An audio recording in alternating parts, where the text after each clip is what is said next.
Ju njohim me edicionin informativ të lajmeve. Kjo është Radio 7.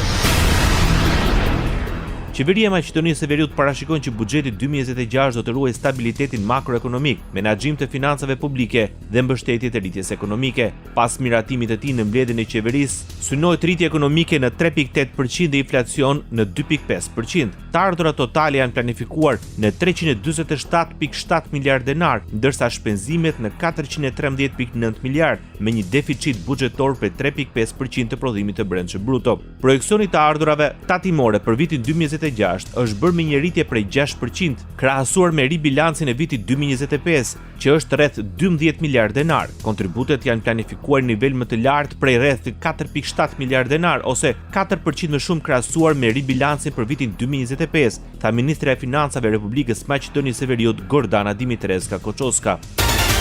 Ministri i Administratës Publike në Republikën e Maqedonisë së Veriut, Goran Minçev, premton se ligji për përmirësimin profesional dhe trajtimin e nëpunësve administrativ përbën një reformë thelbësore që ka përcen boshllëkun shumëvjeçar me synimit për një administratë europiane dhe realitet që po ndërtohet. Me këtë ligj po vendosim themelet e një sistemi transparent, efikaz dhe të ndershëm, i cili do të mbështetet tek profesionalizmi, ku përparimi do të bëhet përmes dijes, jo përmes lidhjeve, theksoi Minçev.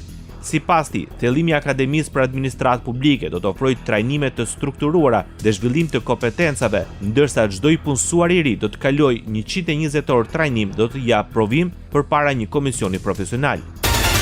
Ministri i Transformimit Digjital në Republikën e Maqedonisë së Veriut, Stefan Andonovski, kërkoi veprim të përbashkët dhe përpjekje të koordinuar në procesin e transformimit digjital të energjisë. Apeli vjen në sesionin Digitalizimi i sistemeve të energjisë për shpejtimi veprimit përmes koordinimit dhe inovacionit në kuadër të forumit të 14 ndërkombëtar të energjisë për zhvillim të qëndrueshëm i cili po mbahet në Shkup.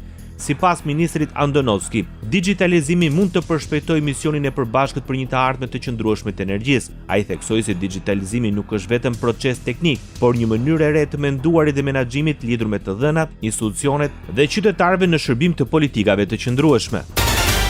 Pasi akuzoi qeverinë shqiptare për fabrikim të shifrave dhe statistikave, deputeti e Partisë Demokratike Jurida Tabaku deklaron se referohet Eurostat kur thotë se 55% e shqiptarëve nuk e mbyllin dot muajin me të ardhurat e tyre.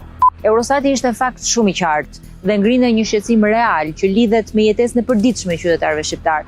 I kuptoi ministrat e qeverisë që nuk e besojnë dot që 5 në 10 shqiptar, 55% e shqiptarëve nuk e mbyllin dot muajin. Sipas deputetes opozitare, rënja e remitancave për shkak të zhvlerësimit të euros me rreth 30% dhe inflacioni i lartë në ushqime, që po ashtu ka arritur në 30%, kanë përkeqësuar ndjeshëm mirëqenien e qytetarëve. Kjo vjen sigurisht si rezultati shumë faktorëve, të ardhurave në rënje të disponueshme, të taksave të rritura, të faktit që 40% sot e buxhetit familjar shkon veç për ushqim, po nga ana tjetër rënjes të ardhurave nga emigrantët prej zhvlerësimit të euros me vlerën 30% dhe rritjes së çmimeve të shportës ushqimore me 30%. Në fakt, shqiptarët janë më të varfër. Shqipëria sot është më e varfër sepse është e vjedhur, deklaroi Tabaku, duke akuzuar qeverinë se ka humbur lidhjen me realitetin dhe po jeton në botën e propagandës. Radio 7, zëri pozitiv i qytetit. Siguria në Kosovë ishte tema kryesore e diskutimit mes ministrit të mbrojtjes së Maqedonisë dhe ambasadorit të Gjermanisë në Prishtinë, Rainier Rudolf. Shpreha mirënjohjen time për mbështetjen e gjatë të shtetit gjerman, praninë e shtuar të trupave gjermane në kuadër të KFOR-it si dhe besimin e thellë që ky bashkëpunim edhe me ambasadorin Rudolf do të vazhdojë në drejtim të thellimit të bashkëpunimit ndërmjet vendeve tona në fushën e sigurisë dhe mbrojtjes si dy shtete që ndajnë interesa të përbashkëta, deklaroi ministri i mbrojtjes i Kosovës Eyüp Maqedonsi. Ambasadori i Gjermanisë në Kosovë, Rainier Rudolf, diskuton çështjen e sigurisë në Kosovë me komandantin e KFOR-it Ozgan Ulutash. Ambasada e Gjermanisë në Kosovë deklaroi se KFOR-i mbetet një shtyllë kyçe sigurisë, stabilitetit dhe bashkëpunimit në Ballkanin Perëndimor. Në njoftim ambasadori citohet të ketë shprehur vlerësimin e tij për punën e KFOR-it dhe falenderoi për shërbimin në promovimin e paqes dhe stabilitetit në Kosovë. Ndoqët lajmet shkurt në Radio 7, zëri pozitiv i qytetit.